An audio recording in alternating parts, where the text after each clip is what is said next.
Hello, my name is Jillian Amatoso. Today I'll be performing 4 monologues. One classical monologue from the play Mrs. Warren's Profession by George Bernard Shaw, in which I'll portray the character Mrs. Kitty Warren. 2, a contemporary monologue by from the play from the TV show Euphoria by Sam Levinson, in which I'll portray the character Rue Bennett. 3, a contemporary monologue from the movie In and Out by Frank Oz and Paul Rudnick, in which I'll portray the character Emily. And 4, a contemporary monologue from the one-act play Food for Thought by Joseph Arnaud, in which I'll portray the character Kelly.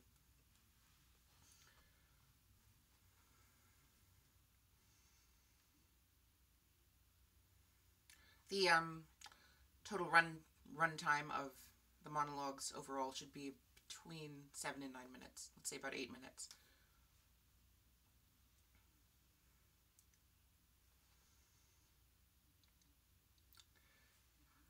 Everyone has to work for money. Everyone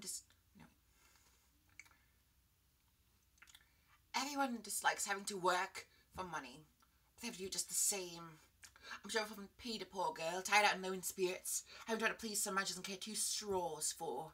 Some half-drunken fool who thinks he's making himself agreeable when he's teasing and worrying and disgusting a woman's hardly any money could pay off putting up with it. But she has to bear her disagreeables and take them off with the smooth, just like a nurse in a hospital or anyone else.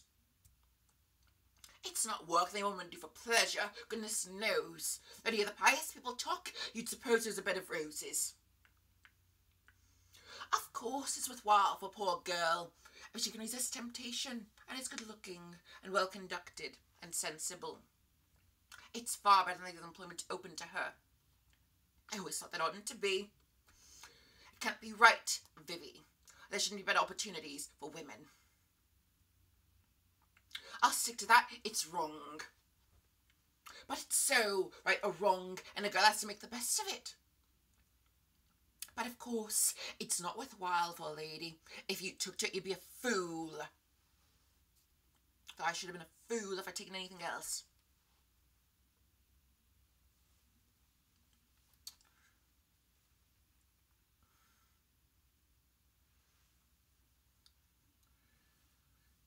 The other thing about depression is that it kind of collapses time. Suddenly, you find your whole days blending together into one endless and suffocating loop. So you find yourself trying to remember the things that made you happy. But slowly, your brain begins to erase every memory that ever brought you joy. And eventually, all you can think about is how life has always been this way and will only continue to be this way. I had a therapist once who said that these states will wax and wane, which gave my mother relief because it meant that in the bad times there would be good times. But it also gave her anxiety because it meant that in the good times there would be bad times. I was always confused by it because I didn't really know what it meant. But it did sound a lot calmer than the way I describe it. Granted, I never realized until later what waxing and waning implied. That these states were fixed and constant and would never end for the rest of my life. Every single night, I endure the flight of little wings of white flamed butterflies in my brain. These ideas of mine percolate the mind, trickle down my spine, swarm the belly, swelling to a blaze. That's where the pain comes in. Like a second skeleton trying to fit beneath the skin I can't fit the feelings in. Every single night's a light with my brain. What'd I say to her? Why'd I say to her? What'd you think of me? I'm not what I ought to be. I'm what I try not to be. It's gotta be somebody else's fault. I can't get caught if what I am is what I am, because I does what I does. Then brother, get back, because my breast's gonna bust open. Oh, every single night's a fight with my brain. I just want to feel everything. I just want to feel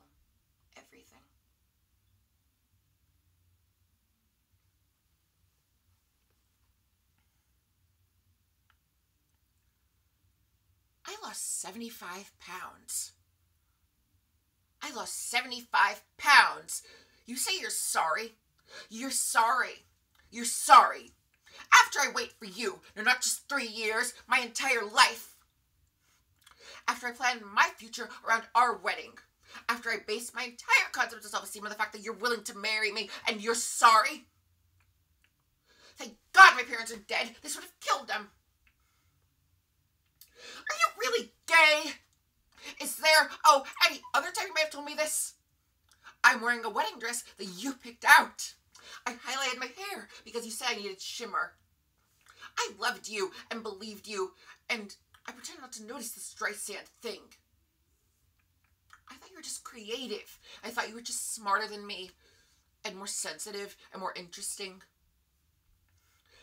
I thought you were just the most wonderful man that ever lived. I thought you could just change my life and show me the whole world and teach me about art and life and magic. I thought you could make me feel like a beautiful woman instead of the girl nobody wanted.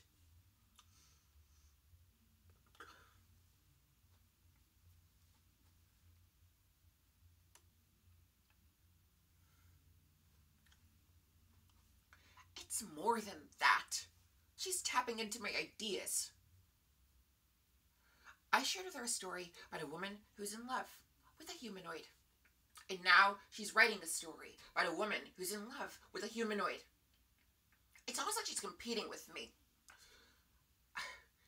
I get this strange vibe from her, like she's using me for data and then going at it alone to generate similar concepts, as if they are her own, with her own imagination, and it's irritating me. I haven't been able to write for weeks, and I'm so frustrated because I feel like a traitor to myself for sharing my ideas with her. And the best part about it is she keeps spitting her ideas back at me as if they are her own. And it's like rubbing crap in my face. It stinks so bad. And I want to call her out on it. But if I do, it's going to make me look like I'm crazy. Because how do you prove that someone's stealing your story ideas and then passing them off as their own? I need a break from her. I can't have these weekly get-togethers about her writing progress because it's draining me. Clearly it's bringing me down. And she's off floating around like a butterfly. And everything's bright and happy. And now I'm the miserable one. It's like we've changed places.